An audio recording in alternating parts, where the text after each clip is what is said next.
Derek Prince est reconnu comme un des enseignants de la Bible les plus renommés de notre époque. Il est l'auteur de plus de 30 livres traduits dans près de 50 langues. Bonjour. Aujourd'hui, nous retrouvons Derek Prince dans la série d'enseignements intitulée « Poser les fondations » avec un sujet particulier consacré à l'autorité et la puissance de la parole de Dieu. Il nous invite à découvrir pourquoi, quand nous sommes face à l'Écriture, nous sommes face à l'autorité de Dieu lui-même.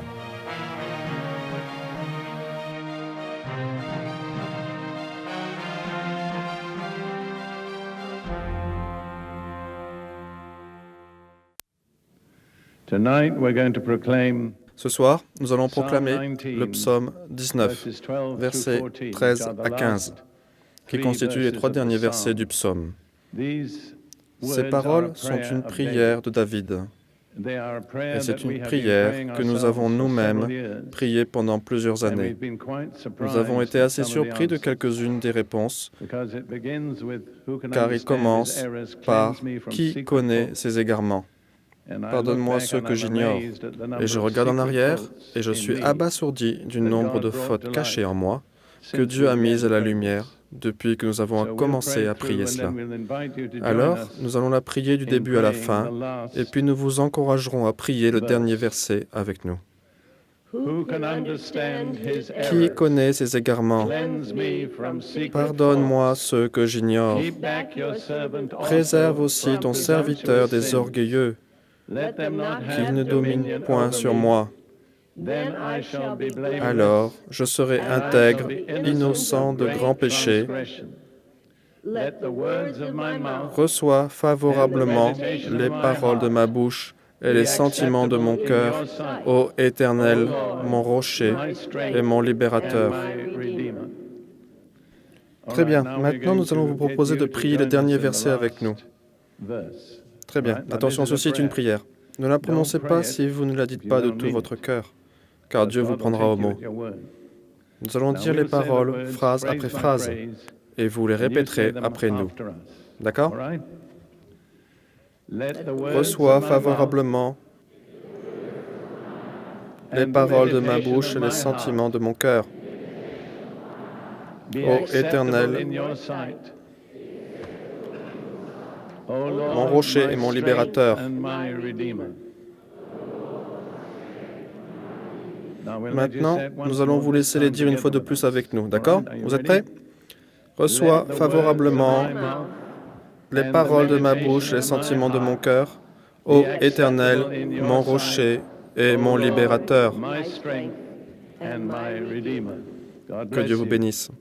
Nous allons nous pencher sur le thème de la session de ce soir, c'est-à-dire l'autorité et la puissance de la parole de Dieu. Dans la précédente réunion, j'avais souligné que l'expression « la parole de Dieu » s'appliquait de 2 manières différentes. Elle désigne la Bible et elle désigne Jésus-Christ. Chacun est appelé la parole de Dieu.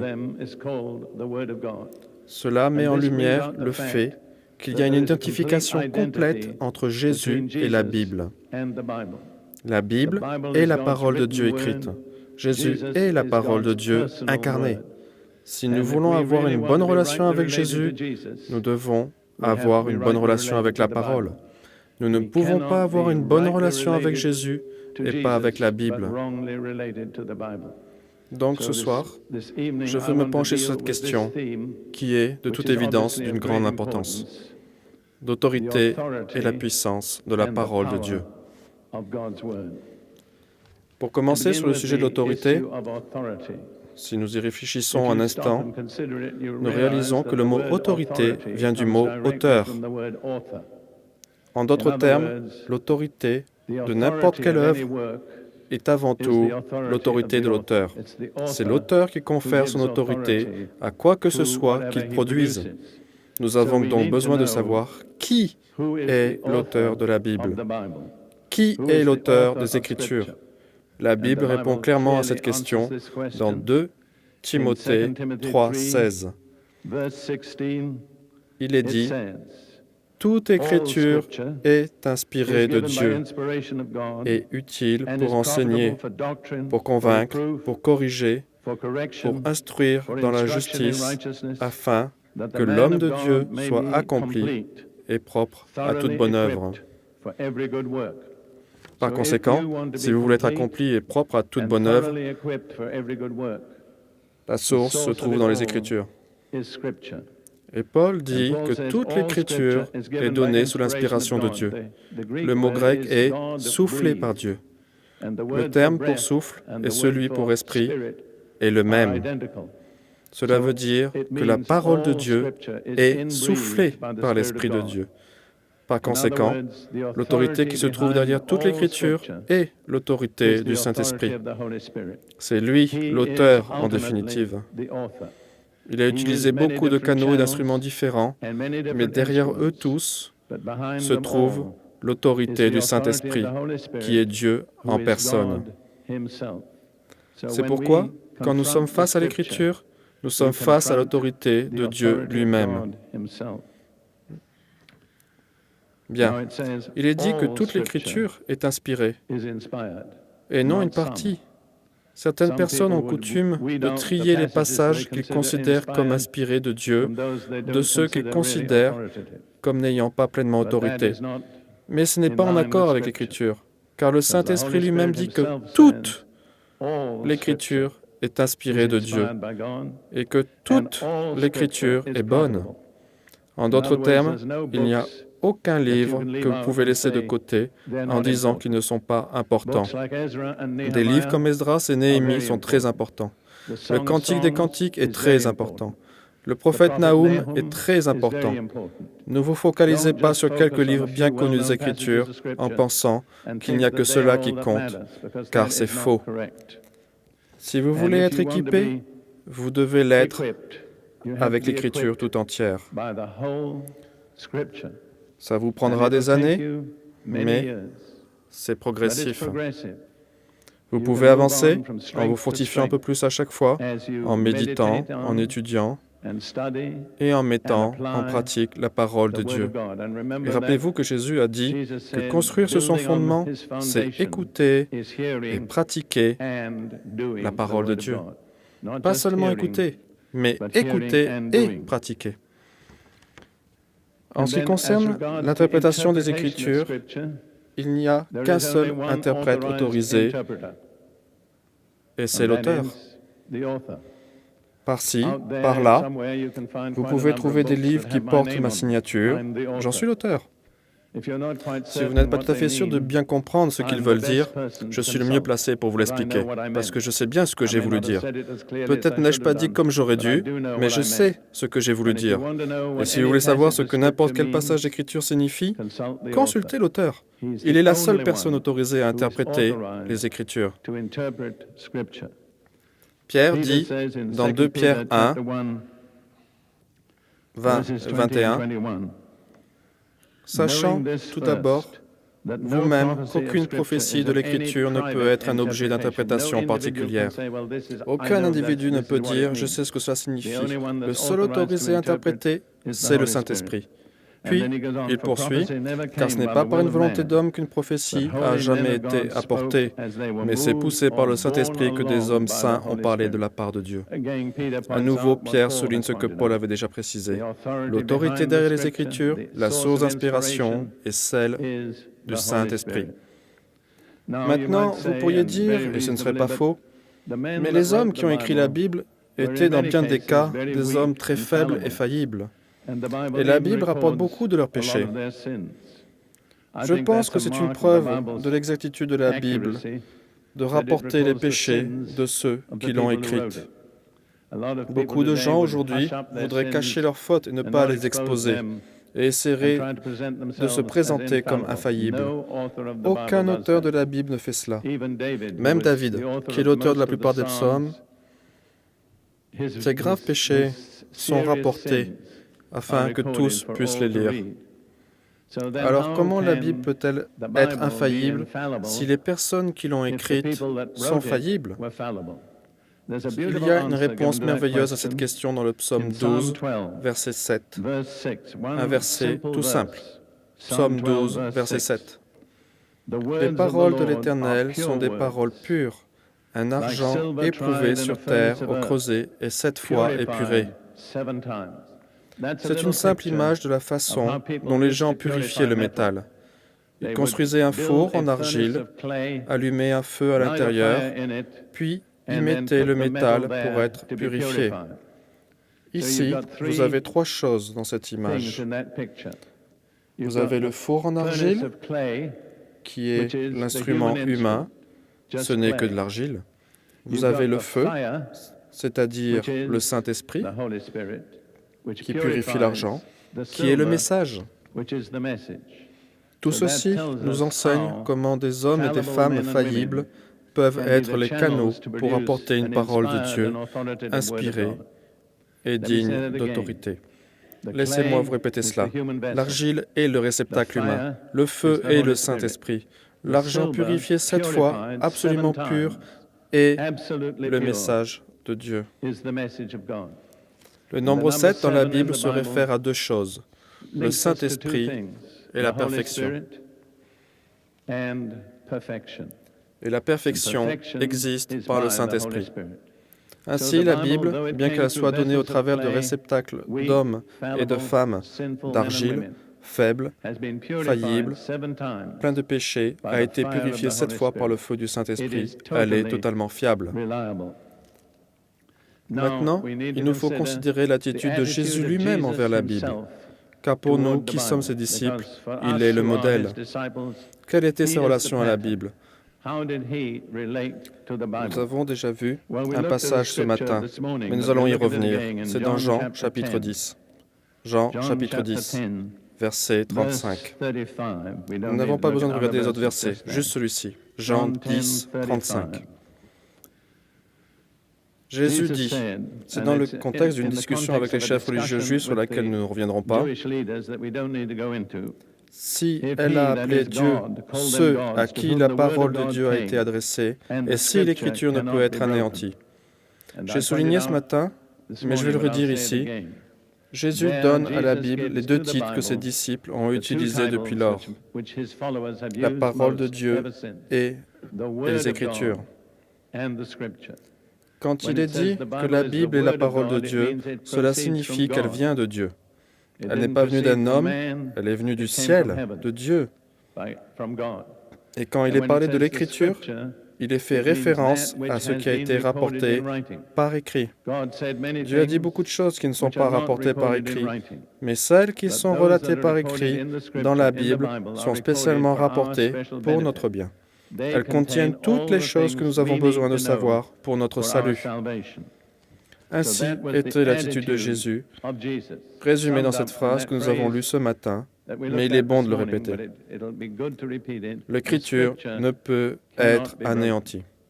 Rien ne peut exprimer l'autorité des Écritures plus complètement que cette simple phrase « Elle ne peut être anéantie ». J'aimerais vous inviter à refaire ce soir ce que nous avons fait ce matin. Répétez ces mots avec moi. L'Écriture ne peut être anéantie. Dites-le encore. L'Écriture ne peut être anéantie. Et maintenant, souvenez-vous, Dieu vous demandera compte pour ce que vous avez dit, car il attendra de vous que vous acceptiez l'autorité des Écritures dans chaque domaine de votre vie. Maintenant, regardons comment Jésus lui-même utilisait les Écritures. Là encore, il est un modèle. Allons dans Matthieu, le chapitre 4, et nous allons regarder quelque chose qui est arrivé quand Jésus se trouvait dans le désert et qu'il était tenté par Satan. Matthieu, chapitre 4. Mais il nous faut commencer à la fin du chapitre 3. La fin du chapitre 3 raconte comment Jésus fut baptisé par Jean le Baptiste dans le Jourdain. Il sortit de l'eau, Et voici, les cieux s'ouvrirent, et il vit l'Esprit de Dieu descendre comme une colombe et venir sur lui. Notez cela, c'est important. Le Saint-Esprit est venu sur lui. Le Saint-Esprit est descendu sur certains d'entre nous à divers moments, mais il n'est pas toujours resté sur nous, car nous avons fait ou dit des choses qui faisaient qu'il ne pouvait pas rester sur nous. Jésus n'a jamais dit ou fait quoi que ce soit qui ait blessé le Saint-Esprit, ou bien qui ait forcé cette colombe à s'envoler. Et ensuite, une voix est venue du ciel, la voix de Dieu le Père. « Celui-ci est mon Fils bien-aimé, en qui j'ai mis toute mon affection. » Maintenant, vous pourriez penser, et je pourrais penser, bon, après cela, Jésus allait passer par une période beaucoup plus facile. Il venait de recevoir l'approbation à la fois du Père et du Saint-Esprit, et du prophète Jean le Baptiste. Mais ce n'est pas le cas. Ce qui s'est passé ensuite, c'est qu'il s'est retrouvé dans le désert, à jeûner pendant 40 jours et à être tenté par Satan. C'est pourquoi ne vous imaginez pas que la bénédiction de Dieu vous rendra toujours la vie facile. En fait, d'une certaine façon, cela peut rendre la vie plus difficile, car Satan s'oppose d'autant plus à ceux qui ont été oints par le Seigneur. Et dans l'évangile de Luc, nous n'allons pas le lire, il est dit que Jésus fut conduit par le Saint-Esprit dans le désert. Mais à l'issue des 40 jours de jeûne, il en est sorti dans la puissance du Saint-Esprit. Ce sont deux choses différentes. Une chose est d'être conduit par le Saint-Esprit, c'est autre chose de bouger et d'opérer dans la puissance du Saint-Esprit. Et Jésus ne fit pas cela avant d'avoir eu sa confrontation avec Satan et d'avoir gagné. Et à des degrés différents, cela s'appliquera à chacun d'entre nous. Il nous faudra surmonter des tentations et des oppositions afin d'évoluer dans la puissance du Saint-Esprit. Quand le tentateur, Satan, vint à lui dans Matthieu 4, la première chose qu'il essaya fut de le faire douter. Et c'est presque toujours la première approche de Satan. Il ne veut pas tout de suite renier la parole de Dieu, il va la remettre en question. Il va vous amener à douter d'elle. C'est ce qui est arrivé tellement souvent dans l'histoire de l'Église qu'il n'a jamais eu à chercher une autre tactique, parce que ça marchait à tous les coups. Mais ne laissez pas cela réussir en vous. Vous voyez donc que la première chose que Satan dit à Jésus au chapitre 4 de Matthieu, verset 3, le tentateur s'approcha et lui dit, « Si tu es le Fils de Dieu, ordonne que ces pierres deviennent des pains. » Auparavant, Dieu avait juste parlé depuis les cieux. Il avait dit, « Celui-ci est mon Fils bien-aimé. » Mais Satan lui lançait un défi pour qu'il arrive à douter de ce qu'il avait réellement entendu. « Si tu es le Fils de Dieu, alors fais quelque chose qui le prouve. Transforme ces pierres en pain. » Mais Jésus répondit, « Il est écrit, l'homme ne vivra pas seulement de pain. » Entre parenthèses, il est intéressant de noter que les trois réponses que Jésus fait à Satan sont toutes extraites du livre du Deutéronome. Et il est également intéressant de remarquer que ni Jésus ni le diable ne remettent jamais en question l'autorité du livre du Deutéronome. Alors pourquoi perdre votre temps à le faire? C'est donc ainsi que Jésus a géré la tentation. C'est très, très important. Il a géré la tentation en la confrontant avec la parole écrite de Dieu. Il est écrit. Ne pensez pas que vous êtes suffisamment intelligent pour argumenter avec le diable. Il est beaucoup plus intelligent que vous. Ça fait bien longtemps qu'il fait ça. N'essayez pas de le convaincre avec vos arguments. Confrontez-le avec l'Écriture. Chaque fois que Jésus était tenté, voici ce qu'il disait. Il est écrit, il est écrit, il est écrit. Et chaque fois que Jésus disait cela, Satan changeait de sujet. Il savait qu'il ne pouvait rien rétorquer face aux Écritures. Alors ne soyez pas tentés de gagner contre Satan avec votre philosophie ou votre théologie. Contentez-vous de lui répondre avec la parole écrite de Dieu. Vous voyez, Jésus ne fit pas l'erreur qu'avait commise Ève. Si vous revenez au commencement de l'histoire humaine dans Genèse 3, les premiers versets, il est dit, le serpent, qui était Satan dans une forme physique, était le plus rusé de tous les animaux des champs que l'Éternel Dieu avait fait. Il dit à la femme, « Dieu a-t-il réellement dit, vous ne mangerez pas de tous les arbres du jardin ?» Qu'a-t-il essayé de lui faire en premier? Douter, c'est sûr. Et quand vous doutez, l'étape suivante est l'incrédulité, puis la suivante, la désobéissance. Gardez cela en mémoire, n'entretenez pas le doute. Ève a fait l'erreur de croire qu'elle pouvait rencontrer le diable sur son terrain. Donc elle lui a donné une réponse, « Eh bien, nous pouvons manger de chaque arbre. » Elle ne voulait pas reconnaître qu'il y avait une restriction, à l'exception de l'arbre qui est au milieu du jardin, qui était l'arbre de la vie. Et à son sujet, elle dit, « Dieu a dit, vous ne le toucherez pas, ni ne le mangerez, sinon vous mourrez. » Remarquez bien la réponse du diable. Le serpent dit à la femme, « Vous ne mourrez point. » Voilà où il voulait en venir. Il commence en questionnant, mais il continue en niant. Et si vous étudiez l'histoire de l'Église, durant les 100 dernières années ou plus, vous vous rendrez compte que partout où Satan a persuadé les théologiens ou les prédicateurs ou qui que ce soit d'autre de remettre en question les Écritures, il les a toujours amenés au point de la nier réellement. Ne vous mettez pas sur cette pente fatale. L'Écriture est digne d'autorité. C'est la parole de Dieu, acceptez ce fait. Vivez par elle. Répondez au diable par elle. Il ne peut rien répliquer face à la parole de Dieu. Dans Éphésiens 6,17, Paul dit « Prenez l'épée de l'Esprit, qui est la parole de Dieu. » Vous savez probablement qu'il existe deux mots en grec pour désigner parole. L'un est logos, l'autre rhéma. Logos est le conseil global et éternel de Dieu. Rhéma est la parole prononcée par Dieu. Et c'est ce mot-là qui est utilisé dans Éphésiens 6,17. En prenant l'esprit de l'Esprit, qui est le rhéma de Dieu, la parole prononcée de Dieu. Et vous devez affronter le diable. Vous devez l'affronter en prononçant la parole de Dieu. La Bible ne vous protégera pas si elle reste seulement sur votre étagère, ou même si elle est sur votre table de chevet. Cela marche seulement quand vous la citez. Il faut que vous la preniez dans votre bouche et que vous la prononciez par vous-même. Alors là, elle devient une épée pointue, tranchante, de laquelle s'écarte le diable. Il ne peut rien lui répliquer.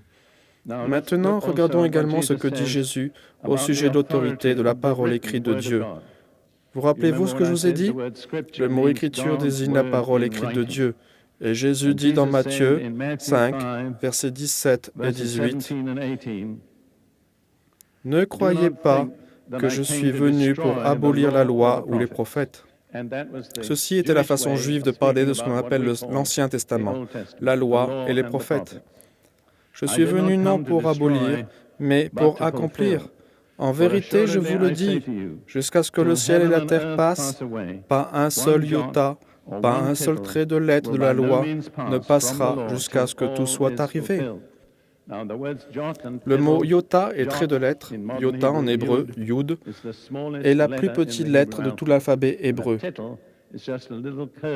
Et un trait de lettre est juste une petite ligne courbe écrite au-dessus d'une lettre pour la distinguer d'une autre lettre identique. Et Jésus dit que pas une seule d'entre elles ne passera. Ceci indique clairement que Jésus reconnaît l'autorité absolue de la parole écrite de Dieu. Ne parlez pas alors de la parole orale de Dieu à ce moment-là, puisque les mots iota et trait de lettre ne s'appliquent qu'à la langue écrite. C'est pourquoi Jésus confirme l'autorité absolue de la parole écrite de Dieu. Et puis, un peu plus loin, vers la fin de son ministère, dans Matthieu 22, il s'occupait des Sadducéens, qui étaient les libéraux de l'époque, des gens qui n'acceptaient pas l'autorité de la Bible dans sa totalité. En réalité, ils n'acceptaient l'autorité que des 5 premiers livres, le Pentateuque. Et ils étaient en train de contester l'enseignement selon lequel il y aurait une résurrection des morts. Ils vinrent à Jésus avec une question pleine de roublardise. Mais voilà comment Jésus leur répondit dans Matthieu 22, versets 31 et 32. Pour ce qui est de la résurrection des morts, n'avez-vous pas lu ce que Dieu vous a dit? Je suis le Dieu d'Abraham, le Dieu d'Isaac, le Dieu de Jacob. Dieu n'est pas Dieu des morts, mais des vivants. Remarquez comment Jésus présente l'application de cette écriture. Ces mots ont été écrits par Moïse environ 14 siècles plus tôt. C'étaient vraiment des mots prononcés par le Seigneur directement à Moïse. Mais Jésus ne le présente pas comme quelque chose qui aurait été dit à Moïse 14 siècles auparavant. C'est très puissant. Il dit, « N'avez-vous pas lu ce qui vous a été dit par Dieu ?» Vous comprenez? L'Écriture n'est jamais obsolète. Ce n'est jamais le récit de l'intelligence humaine. Elle est Dieu. Et même si elle a été écrite 3000 ans auparavant, elle est encore Dieu, s'adressant à vous aujourd'hui. Voilà l'autorité des Écritures, comme Jésus l'a compris. Maintenant, il nous faut voir également comment la vie de Jésus a accompli les Écritures. Si vous regardez tout au long du Nouveau Testament, vous découvrirez que dans 18 passages différents, il est dit que chaque chose arrivait dans la vie de Jésus afin que l'Écriture soit accomplie. En d'autres termes, non seulement il croyait les Écritures, non seulement il proclamait les Écritures, mais il obéissait aux Écritures. Sa vie entière était l'accomplissement des Écritures. Vous pouvez considérer différents aspects de sa vie, mais nous n'allons en voir que 4. Sa naissance, sa vie humaine, sa mort et sa résurrection.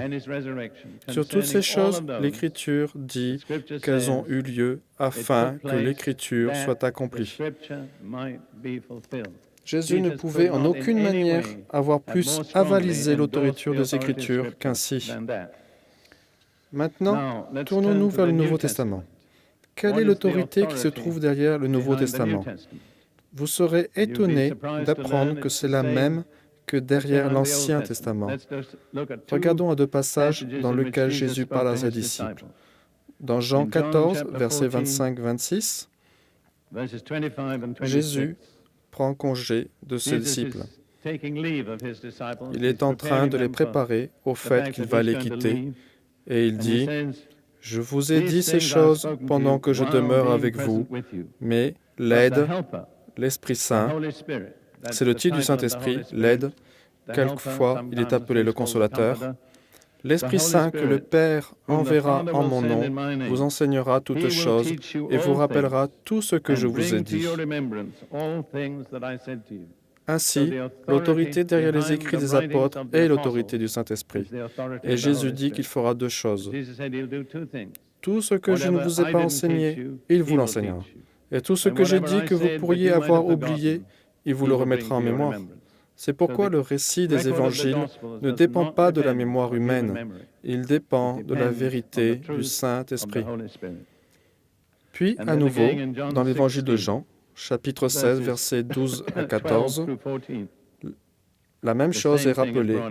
Jésus dit à ses disciples, « J'ai encore beaucoup de choses à vous dire, mais vous ne pouvez pas les porter maintenant.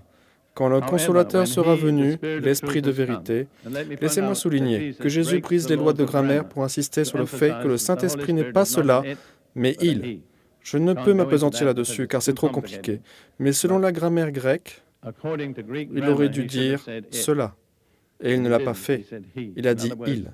C'est-à-dire, s'il vous plaît, comprenez bien que le Saint-Esprit n'est pas juste quelque chose, c'est quelqu'un. C'est une personne. Vous devez être en relation avec lui en tant que personne. Quand lui, l'Esprit de vérité, sera venu, il vous conduira dans toute la vérité, car il ne parlera pas de lui-même, mais il dira tout ce qu'il aura entendu et il vous annoncera les choses à venir. Là encore, Jésus dit, « Quel que soit l'enseignement dont vous avez besoin et que vous n'avez pas encore reçu, il vous sera donné par le Saint-Esprit. » Puis il dit, « Il ne parlera pas de lui-même, mais il dira tout ce qu'il aura entendu et il vous annoncera les choses à venir. » Puis au verset suivant, « Il me glorifiera parce qu'il prendra de ce qui est à moi et vous l'annoncera. » Laissez-moi vous faire remarquer une autre importante caractéristique du Saint-Esprit. Il glorifie toujours Jésus. Et si vous êtes confronté à des manifestations spirituelles qui ne glorifient pas Jésus, mais qui donnent gloire à un homme ou qui va dans une autre direction, vous pouvez être sûr que cela ne vient pas du Saint-Esprit. Parce que le ministère suprême du Saint-Esprit est de révéler et de glorifier Jésus. Voilà un bon moyen de tester les esprits. La Bible dit que nous devons mettre à l'épreuve les esprits. Et vous pouvez ainsi tester si une chose vient du Saint-Esprit. Un test très fiable et qui glorifiera Jésus. S'il ne le fait pas, cela peut sembler très bon, cela peut sembler très spirituel, cela peut être prononcé d'une voix forte et retentissante, mais cela ne vient pas du Saint-Esprit, car il ne glorifiera personne d'autre que Jésus. Et au moment où les personnalités humaines commencent à détourner la gloire pour eux-mêmes, le Saint-Esprit dit « Désolé, mais je dois partir. Vous pouvez continuer, mais ce sera sans moi. » C'est ainsi que beaucoup de ministères ont disparu des mémoires de nos contemporains, de ma mémoire, qui s'étend un peu plus dans le temps que celle de certains d'entre vous. Je ne compte plus le nombre de ministères qui se sont misérablement terminés, car des hommes se sont appropriés la gloire que le Saint-Esprit ne donne qu'à Jésus. Je dois vous avouer que je suis moi-même très conscient de cela. Je m'examine continuellement. Suis-je bien en train de rendre toute la gloire à Jésus? Ou suis-je en train de convaincre les gens que Derek Prince est quelqu'un d'important? Derek Prince est un pécheur qui a été sauvé par la grâce de Dieu. Maintenant, continuons en étudiant un thème très intéressant et important, qui est la nature de la parole de Dieu. C'est très intéressant. Dans Hébreux, chapitre 4, verset 12, nous avons une sorte d'analyse de la nature de la parole de Dieu. Hébreux 4, 12. Car la parole de Dieu est vivante et efficace, plus tranchante qu'une épée quelconque à deux tranchants. Vous noterez qu'elle est à nouveau comparée à une épée. Pénétrante jusqu'à partager âme et esprit, jointure et moelle, elle juge les sentiments et les pensées du cœur. Ainsi, la parole de Dieu n'est pas morte. Elle ne se résume pas seulement à des traces noires sur une feuille de papier. Ce n'est pas seulement du son prononcé par la bouche d'un prédicateur. Elle est vivante, elle vit. Et partout où elle s'installe, elle apporte la vie. La parole de Dieu est vivante et puissante. Merci Seigneur qu'elle est puissante. Elle est plus puissante que tous les mensonges dont Satan a rempli le monde. La parole de Dieu est la réponse ultime. Et ensuite il dit, pénétrante jusqu'à partager âme et esprit. Ceci est très intéressant. Je ne dois pas trop sortir de mon sujet, mais la Bible dit que l'homme est un être en 3 dimensions, l'esprit, l'âme et le corps. Un être triple créé à la ressemblance de la Trinité de Dieu, le Père, le Fils et le Saint-Esprit. Mais la seule manière dont nous pouvons distinguer l'âme et l'esprit, c'est par la parole de Dieu. C'est le seul instrument suffisamment tranchant qui peut pénétrer et séparer ce qui est de l'âme de ce qui est spirituel. Ceci est très important. Car si vous étudiez le Nouveau Testament, mais nous n'avons pas le temps de nous étendre là-dessus, vous constaterez que ce qui est de l'âme est bien des façons en contradiction avec ce qui est spirituel. Dans 1 Corinthiens chapitre 2, Paul dit que l'homme charnel ne reçoit pas les choses de l'Esprit de Dieu, car c'est spirituellement qu'on en juge.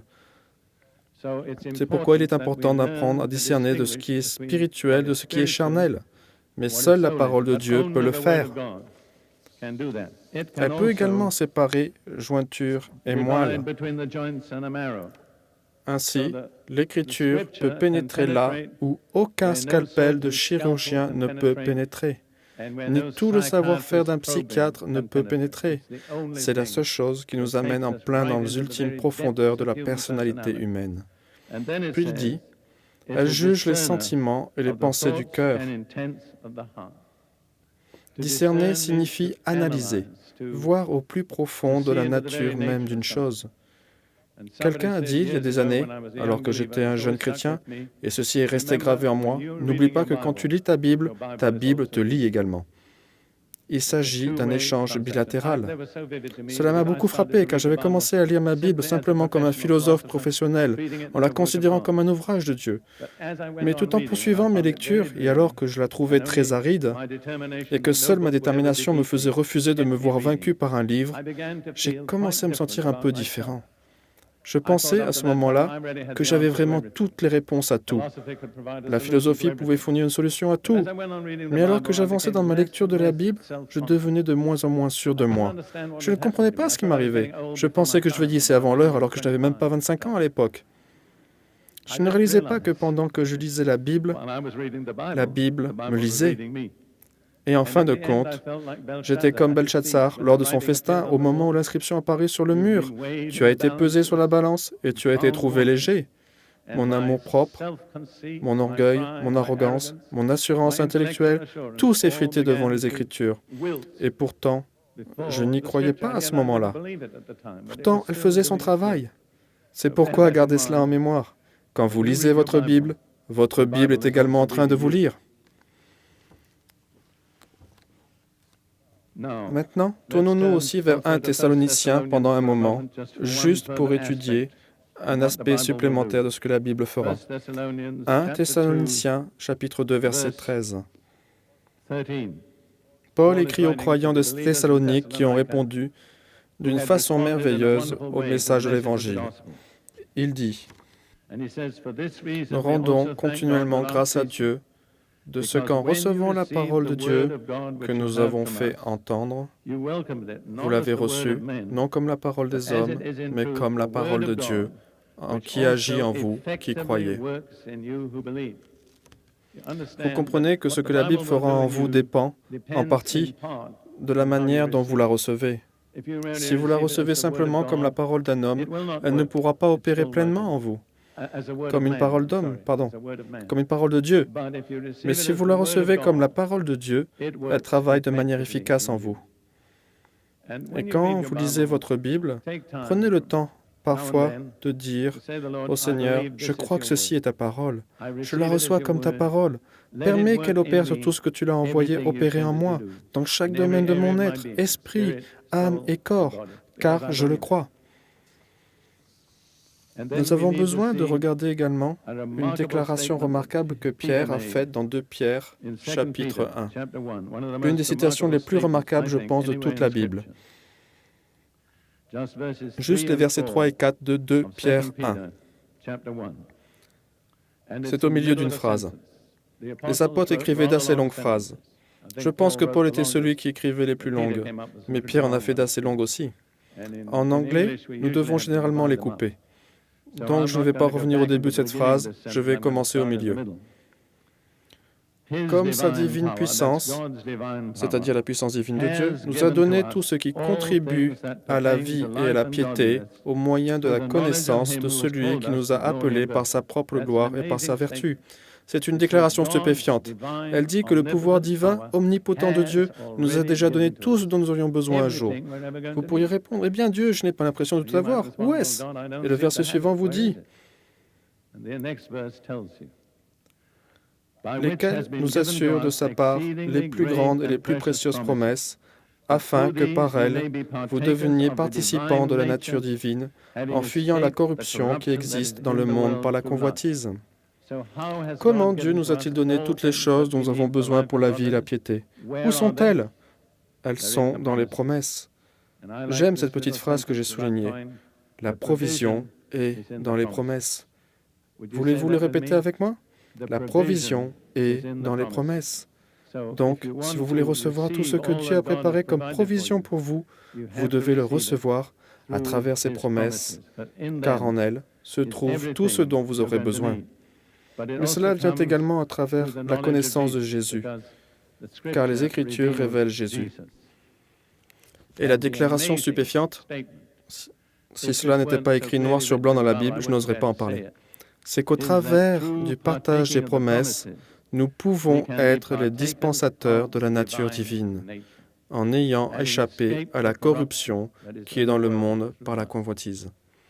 Mais il nous faut être très prudents, car il existe un type d'enseignement que je ne nommerai pas, mais beaucoup d'entre vous doivent le connaître, qui est très à la mode aujourd'hui, qui vous enseigne que si vous persévérez assez longtemps et que vous faites les bonnes choses, vous pouvez devenir un Dieu.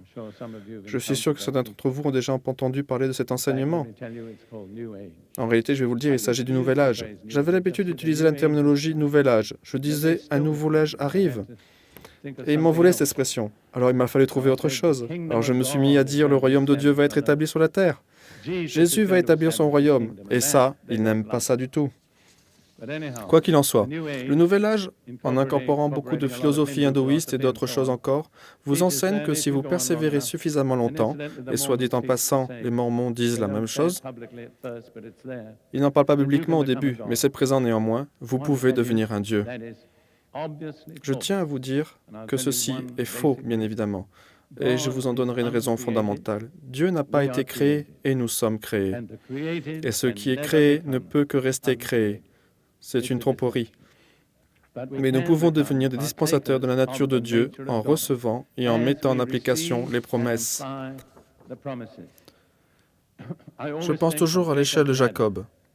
Vous vous souvenez probablement du rêve qu'il a eu. Il était dans le désert, tout seul, et il s'est endormi la tête sur une pierre qui lui servait d'oreiller. Combien d'entre vous aimeraient s'endormir la tête sur une pierre? Eh bien, je vais vous dire, quand j'étais au Soudan, parmi les Adwandois, au nord du Soudan, j'ai découvert qu'ils utilisaient des pierres comme oreillers. Je regardais un Soudanais un jour, il prit une longue pierre au contour assez aiguisé, la posa sur le sol, puis posa l'arrière de sa tête sur la pierre et s'endormit sans aucune difficulté. Donc, c'est possible, mais la plupart d'entre vous n'apprécieraient pas vraiment. Mais Jacob s'était endormi la tête sur une pierre. J'ai entendu quelqu'un dire un jour, « Je serais prêt à m'endormir la tête couchée sur une pierre si c'est pour vivre ce que Jacob a vécu juste après. » Car il a eu une vision, le rêve d'une échelle atteignant les cieux. Les pieds étaient sur la terre, le haut de l'échelle était dans les cieux, et les anges de Dieu étaient en train de monter et de descendre. Jésus lui-même était en haut de l'échelle et il se mit à parler. Je pense que la Bible est, d'une certaine façon, un peu comme l'échelle de Jacob. Vous voyez, chaque promesse est comme un barreau de l'échelle. Et chaque fois que vous vous appropriez une nouvelle promesse, vous gravissez un barreau de plus. Et au bout du compte, elle vous mènera jusqu'au ciel. C'est pourquoi ne négligez jamais votre Bible. C'est la clé de votre bien-être, la clé de votre succès. C'est le bien le plus précieux que Dieu nous ait laissé. Et gardez en mémoire, alors que nous avons tant de Bibles aujourd'hui et que nous discutons pour savoir si nous allons utiliser telle ou telle traduction ou si nous la voulons avec illustration ou avec des notes, qu'il y a des millions et des millions et des millions de gens dans le monde de nos jours qui n'ont jamais une seule fois ouvert une Bible. Ils n'ont pas le choix. Et rappelez-vous autre chose, c'est que dans le passé, dans les siècles qui ont précédé, des hommes et des femmes ont livré leur vie en sacrifice pour sauvegarder la Bible, pour vous et moi. Alors traitez-la avec révérence. Soyez respectueux envers la Bible, car c'est le chemin par lequel Dieu vient dans nos vies. Maintenant, je voudrais m'attarder, pour finir cette partie, sur quelque chose de passionnant, mais que j'ai juste abordé rapidement. Ce sont les effets provoqués par la parole de Dieu. Paul dit aux Thessaloniciens qu'elle agit de façon efficace en vous uniquement parce que vous y croyez. Alors je veux vous indiquer 8 effets que la parole de Dieu peut avoir dans votre vie. Ce sont des choses que la parole de Dieu peut faire pour vous et pour moi. Nous lirons tout d'abord Romains chapitre 10 et le verset 17. En vérité, je peux le citer sans le lire, mais Romains chapitre 10, verset 17. Ainsi, la foi vient de ce que l'on entend, et ce que l'on entend vient de la parole de Dieu. C'est un passage merveilleux des Écritures parce que je suis resté couché dans un hôpital pendant 1 an dans le désert d'Afrique du Nord, avec une maladie de peau que les médecins ne pouvaient guérir sous ce climat. Ils ont fini par le diagnostiquer comme un eczéma chronique. Et en fait, ils ne savent toujours pas soigner cette maladie encore aujourd'hui. Je venais de me convertir et je ne cessais de me dire, je sais que si j'avais la foi, Dieu pourrait me guérir. Mais ce que je me disais tout de suite après, c'était, mais je n'ai pas la foi. Et du coup, je me retrouvais dans ce que John Bunyan a appelé le bourbier du découragement, la vallée du désespoir. Je n'ai pas la foi. Puis un jour, un rayon de lumière brillant pénétra dans cette vallée de ténèbres et il arriva par le biais de Romains, chapitre 10, verset 17. Et la foi vient. Si vous ne l'avez pas, vous pouvez la recevoir. Rien ne vous oblige à rester sans. La foi vient en entendant la parole de Dieu. Et la foi vient à beaucoup d'entre vous en ce moment même, alors que vous entendez la parole de Dieu. Vous savez qu'à l'époque du Nouveau Testament, la majorité des gens qui lisaient le faisaient à voix haute, en parlant fort, même quand ils étaient seuls. Par exemple, l'eunuque éthiopien était dans son chariot lisant le prophète Ésaïe, et Philippe l'a entendu lire à voix haute. Parce que quand vous vous entendez lire, la foi vient, vous voyez ?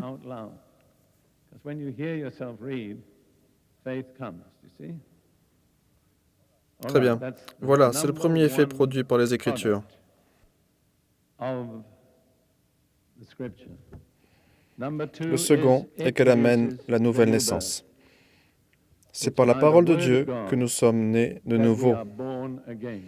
Jacques, chapitre 1, verset 18, parlant de Dieu, dit « Il nous a engendrés selon sa volonté, par la parole de vérité, c'est-à-dire la Bible, afin que nous soyons, en quelque sorte, les prémices de ses créatures. » Selon sa volonté. Vous savez pourquoi Dieu a fait cela ? Parce qu'il avait décidé de le faire. Nous n'avons pas d'autre explication que cela. Si vous remontez au commencement de toute chose, tout débute par une décision de Dieu. Dieu a décidé de se créer un peuple pour lui-même. Et il a décidé qu'il serait créé par la parole de Dieu, par les Écritures. Et ce qui nous a amenés à Dieu, vous et moi, pour devenir une nouvelle création, le peuple de Dieu, c'était par la parole de Dieu. Puis, dans 1 Pierre, il poursuit sur le même thème. 1 Pierre, chapitre 1, versets 22 et 23. Chapitre 1, versets 22 et 23. Ayant purifié vos âmes en obéissant à la vérité par l'Esprit, pour avoir un amour fraternel sincère, aimez-vous ardemment les uns les autres. Voyez comment purifier votre âme en obéissant à la vérité. Pas en écoutant la vérité, mais en lui obéissant. Et quel sera le résultat ? Le résultat sera un amour sincère. Et alors, Pierre poursuit. « Puisque vous êtes nés de nouveau. » Notez cette expression, « vous êtes nés de nouveau ». Non par une semence corruptible, mais par une semence incorruptible. Quelle est la semence incorruptible ? Par la parole vivante et permanente de Dieu. Ainsi, c'est la semence de la parole de Dieu, reçue dans nos cœurs par la foi, qui produit la nouvelle naissance. La semence est incorruptible. La vie qu'elle engendre est incorruptible. La nature de la semence détermine la nature de la vie qui en découle. Si vous plantez un noyau de pomme, vous n'obtiendrez pas un oranger. La nature de la semence détermine la nature de la vie. La parole de Dieu est incorruptible et la vie qu'elle produit est incorruptible. Elle est divine, sainte et éternelle.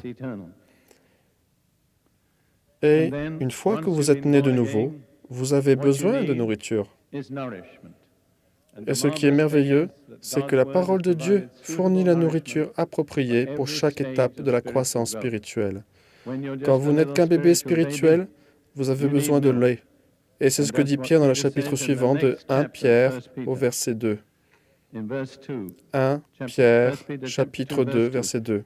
« Désirez comme des enfants nouveau-nés le lait spirituel et pur de la parole, afin que vous croissiez par lui. » Donc, dès que vous êtes né de nouveau, vous devriez avoir un appétit très aiguisé pour la parole de Dieu. Et beaucoup d'entre nous ici ce soir, j'en suis sûr, pourraient témoigner que lorsque nous sommes nés de nouveau, la seule chose que nous voulons faire, c'est lire la Bible. Nous sommes nés comme des enfants en bonne santé, dotés d'un bon appétit pour la seule chose qui pouvait réellement nous nourrir. Mais quand nous grandissons, nous avons besoin de choses comme du pain. Il n'est pas nécessaire de s'attarder là-dessus. Jésus a dit à Satan, quand il est tenté dans le désert, de transformer des pierres en pain. L'homme ne vivra pas de pain seulement, mais de toute parole qui sort de la bouche de Dieu. Donc, la parole de Dieu n'est pas seulement du lait, c'est aussi du pain. Mais quand nous grandissons, nous avons besoin de nourriture plus solide, et ceci est également pourvu. Dans Hébreux 5, l'auteur de Hébreux s'adresse au peuple juif, qui avait une connaissance des Écritures de par leur origine. Il leur dit que ce que Dieu aimerait dire à certains d'entre nous, à cause de tout ce que tu sais, tu devrais faire mieux que ce que tu fais. Il dit, « Vous avez la connaissance des Écritures, mais vous n'en faites rien. Je vais juste lire ces mots dans Hébreux, chapitre 5, verset 12. Vous, en effet, qui depuis longtemps devriez être des maîtres, vous avez encore besoin qu'on vous enseigne les premiers rudiments des oracles de Dieu. Vous en êtes venus à avoir besoin de lait et non d'une nourriture solide. Quelle en était la preuve? Ils ne pouvaient digérer plus que les vérités les plus simples, les plus fondamentales. Or, quiconque en est au lait n'a pas l'expérience de la parole de justice, car il est un enfant. Mais la nourriture solide est pour les hommes faits, pour ceux dont le jugement est exercé par l'usage à discerner ce qui est bien et ce qui est mal. Vous comprenez? Pour mûrir, vous devez exercer vos sens. Vous devez pratiquer. Vous devez mettre en pratique la parole de Dieu. Vous devez l'utiliser pour reconnaître les situations dans lesquelles vous vous trouvez, les forces contre lesquelles vous vous confrontez. C'est le chemin de la maturité. Si vous ne mettez jamais sérieusement en pratique la parole de Dieu, vous ne deviendrez jamais mature, mais vous ne serez jamais capable de prendre plus que du lait ou au mieux un peu de pain. Mais la nourriture solide est uniquement pour ceux qui ont pratiqué, qui se sont exercés, qui ont mis en pratique régulièrement et avec zèle la parole dans leur vie. Voici donc le troisième résultat produit par la parole de Dieu, c'est la nourriture spirituelle. Le quatrième résultat est l'illumination mentale. Je veux lire le psaume 119, un verset familier pour beaucoup, j'en suis sûr. Psaume 119, verset 130. Le psalmiste parle à Dieu et dit « La révélation de tes paroles est claire, elle donne de l'intelligence aux simples. » Donc, l'arrivée de la parole de Dieu dans nos esprits et dans nos cœurs apporte la lumière. C'est différent de l'éducation. L'éducation n'est pas la lumière. Vous pouvez être éduqué et totalement dans les ténèbres. Comment je le sais? Parce que j'y étais. J'étais très bien éduqué et totalement dans les ténèbres, jusqu'à ce que la lumière de la parole de Dieu vienne dans ma vie. Donc, souvenez-vous, l'éducation n'est pas la lumière. Il y a de cela des années, je m'occupais d'étudiants africains en Afrique de l'Est dont la seule ambition était de recevoir une éducation. J'écrivis un petit texte pour eux, un jour, intitulé « Vous cherchez à être éduqué, mais cherchez-vous également à trouver la sagesse ?» J'ai démontré que la sagesse et l'éducation n'étaient pas la même chose. Dans ce tract, je soulignais quelque chose qui a choqué certaines personnes. La plupart des problèmes dans ce monde sont causés par les gens éduqués. Theodore Roosevelt, l'un des premiers présidents des États-Unis d'Amérique, dit un jour « Si un homme est un voleur, il volera une voiture de chemin de fer, ou un wagon, ou un compartiment. Mais si vous éduquez ce même homme, il volera le chemin de fer. » Alors, s'il vous plaît, gardez bien en tête que l'éducation est très utile, mais ce n'est pas la lumière. En fait, comme je l'ai dit, certains des esprits les mieux éduqués sont dans les plus épaisses ténèbres. Ce n'est que l'entrée dans la parole de Dieu qui donne la lumière. Et puis, la parole de Dieu donne la guérison physique. Et je dis ceci en me basant sur ma propre expérience. Allons au psaume 107 un instant. Lisons du verset 17 jusqu'au verset 20. Les insensés, c'est-à-dire les gens des autres églises, il ne s'est jamais de vous, de moi, par leur conduite coupable et par leurs iniquités, s'étaient rendus malheureux. N'avez-vous jamais remarqué que certains d'entre nous sont malheureux parce que nous avons mené une mauvaise vie? J'ai entendu tellement de personnes venir à moi pour recevoir la guérison. Elles ont très rarement pensé que la source de leurs problèmes venait de leur mauvaise façon de vivre. Mais il est dit que ce sont des fous, car ils sont malheureux, à cause de leurs iniquités. Leur âme avait en horreur toute nourriture et ils touchaient au port de la mort. Ils étaient à l'article de la mort, les docteurs ne pouvaient plus rien pour eux. Puis il est dit, dans leur détresse, ils crièrent à l'Éternel. Mon commentaire, c'est que les gens attendent souvent très longtemps avant de se mettre à prier. Ils étaient au port de la mort et il leur semble tout d'un coup que prier pour les aider. Et que fit Dieu? Écoutez. Et il les délivra de leur angoisse, il envoya sa parole et les guérit. Il les fit échapper à la fosse. Remarquez trois choses que fait Dieu lorsqu'il envoie sa parole. Il sauve, il guérit et il délivre. Les trois grands actes de la grâce de Dieu sauver des péchés, guérir de la maladie et délivrer du pouvoir des démons, il les accomplit avant tout au travers de la parole de Dieu. Certains d'entre vous, je le sais par expérience, recherchent un prédicateur qui vous imposera les mains, priera pour vous afin que vous soyez guéris. Bon, puisse cela arriver. Mais je sais car beaucoup de gens viennent à moi, ils pensent que si j'ai pris pour eux, ils seront guéris. Ils ne le sont pas, et en fait cela me préoccupe un peu, car je vois bien qu'ils sont en train de rechercher le frère prince et non le Seigneur. Et laissez-moi vous dire, vous pouvez guérir sans aucun prédicateur, si vous recevez la parole de Dieu, car il a envoyé sa parole, il les a guéris et délivrés de leur détresse. Et là se trouve mon verset favori, celui qui m'a sorti de l'hôpital alors qu'aucun médicament n'avait pu le faire. Proverbe chapitre 4, versets 20, 21 et 22. Je le cite dans la version seconde révisée, car c'est ainsi que cela m'a été donné. Mon fils, sois attentif à mes paroles. Prête l'oreille à mes discours, qu'ils ne s'éloignent pas de tes yeux. Garde-les au fond de ton cœur, car c'est la vie pour ceux qui les trouvent, c'est la santé pour tout leur corps. La parole de Dieu, dit-il, sera la santé pour ta chair. Alors donc, j'étais là. Cela faisait 7 mois que j'étais à l'hôpital. Les docteurs ne me guérissaient pas. Et je me disais, si seulement j'avais la foi, je sais que Dieu me guérirait. Et puis, j'ai vu ce passage de l'Écriture. La foi vient de ce que l'on entend, et ce que l'on entend vient de la parole de Dieu. Je commençais à espérer, et je me suis mis à parcourir l'Écriture avec un nouvel espoir. Mais voyez-vous, j'avais un problème. J'avais été philosophe de profession, et le boulot d'un philosophe, c'est de faire que les choses simples deviennent compliquées. Ça se passe comme ça quand ils sont élus.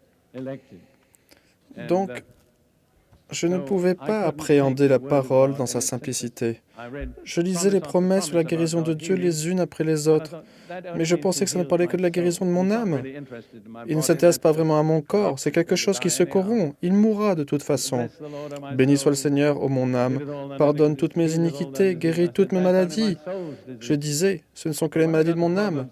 Mais quand j'ai lu Proverbe chapitre 4, versets 20-22, je ne pouvais plus tourner autour du pot. Dieu dit que sa parole est la vie pour ceux qui le trouvent et la santé pour leur corps. Et même un philosophe ne peut faire que le mot corps désigne autre chose que le corps. La santé pour mon corps physique en entier. Et alors j'ai regardé dans la marge, et l'autre traduction possible pour santé était médicament. Il se trouve que j'étais ce que l'armée appelle un aide-soignant. J'ai dit comment font les gens pour prendre leurs médicaments. La réponse est 3 fois par jour après les repas. J'ai dit voilà, c'est ce que je vais faire. Je ne vais pas entrer dans les détails, mais sur une période de 3-4 mois, j'ai pris la parole de Dieu comme un médicament 3 fois par jour après les repas. Et cela m'a apporté une guérison complète et définitive sous un des climats les plus malsains qui soient au monde, celui du Soudan. Alors je vous le dis, frères et sœurs, ça marche. Maintenant, regardons juste 3 effets supplémentaires de la parole de Dieu, très rapidement. Le suivant est la victoire sur le péché et sur Satan. Psaume 119, versets 9 et 11. Comment le jeune homme rendra-t-il pur ce sentier ? En se dirigeant d'après ta parole. Et à nouveau, au verset 11, « Je serre ou garde ta parole dans mon cœur afin de ne pas pécher contre toi. » Beaucoup de nos jeunes gens aujourd'hui se demandent vraiment s'il est possible de vivre une vie pure. La majorité de leurs éducateurs leur diront que non. Ils leur recommanderont ce qu'ils appellent des rapports protégés, ce qui n'est jamais sans danger. Mais la Bible dit qu'un jeune homme qui fait attention à ses voies, selon la parole de Dieu, peut mener une vie pure. Et je remercie le Seigneur de ce que quand je travaillais parmi les jeunes gens africains, je voyais que ces mots s'accomplissaient encore et encore. Ils étaient rendus purs et vivaient des vies propres parce qu'ils prêtaient attention à la parole de Dieu. Vous rappelez-vous que nous avons lu Matthieu chapitre 4, quand Jésus se retrouva face à Satan, il ne l'a confronté qu'avec une seule arme. Il est écrit. Et puis encore, et nous allons aller très vite maintenant, dans Éphésiens chapitre 5, versets 25 à 27. Éphésiens chapitre 5, versets 25 à 27. Marie, aimez vos femmes. Laissez-moi juste vous dire, Marie, que ceci n'est pas un conseil, c'est un ordre. Marie, aimez vos femmes comme Christ a aimé l'Église, et il s'est livré lui-même pour elle, afin de la sanctifier, après l'avoir purifiée par l'eau et la parole, afin de faire paraître devant lui cette Église glorieuse, sans tache ni ride, ni rien de semblable, mais sainte et irréprochable. Comment Jésus se donnera-t-il une épouse sainte et sans tache? Par le lavage de l'eau de la parole de Dieu. La parole de Dieu nous sanctifie, elle nous purifie. Jean dit à Jésus, « C'est celui qui vient par l'eau et par le sang. » Pas seulement par l'eau, mais par le sang de son sacrifice. Il nous rachète, mais l'eau de sa parole nous purifie et nous sanctifie. Nous avons besoin des deux. Nous sommes rachetés par le sang afin d'être purifiés par la parole. Et finalement, Jacques dit, nous n'allons pas le lire, mais dans son épître, chapitre 1, versets 23 à 25, la Bible est un miroir spirituel. Quand vous regardez en elle, elle ne vous renvoie pas votre image physique, elle vous montre ce à quoi vous ressemblez vraiment à l'intérieur de vous-même. Jacques souligne que quand vous vous regardez dans le miroir et que vous voyez qu'il y a quelque chose qui ne va pas, la chose la plus sensée à faire est de corriger cela.